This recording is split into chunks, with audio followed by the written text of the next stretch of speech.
X-ray tubes produce X-ray photons by sending high-speed electrons from the cathode to the anode. As the electrons hit a tungsten anode, their kinetic energy is converted to X-ray energy. Two processes are responsible for producing X-ray photons: Bremsstrahlung and characteristic. While Bremsstrahlung is responsible for producing the majority of X-ray photons, once an electron's kinetic energy reaches 69.5 keV and above, characteristic interactions will begin occurring. This is because a tungsten atom's K-shell binding energy is equal to 69.5 keV. A characteristic interaction occurs when a 69.5 keV electron approaches an atom and ejects a K-shell electron from its orbit. In this case, a 70 keV electron is shown ionizing the tungsten atom. This ionization event creates a vacancy in the K-shell of the atom.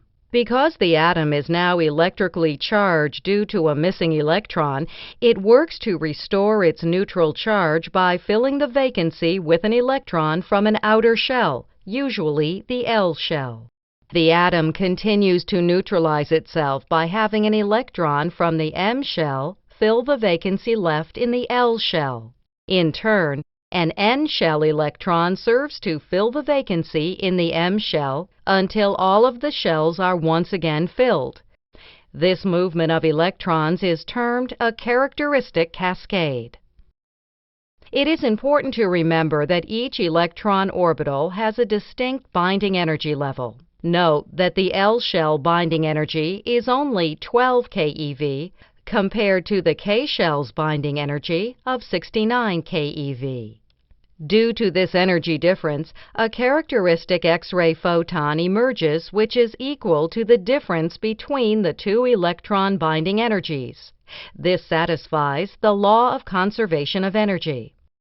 The energy levels of the characteristic photons produced during this interaction are distinct and never change. An electron transition from the L shell to the K shell will always produce a 57 keV energy photon in a tungsten target.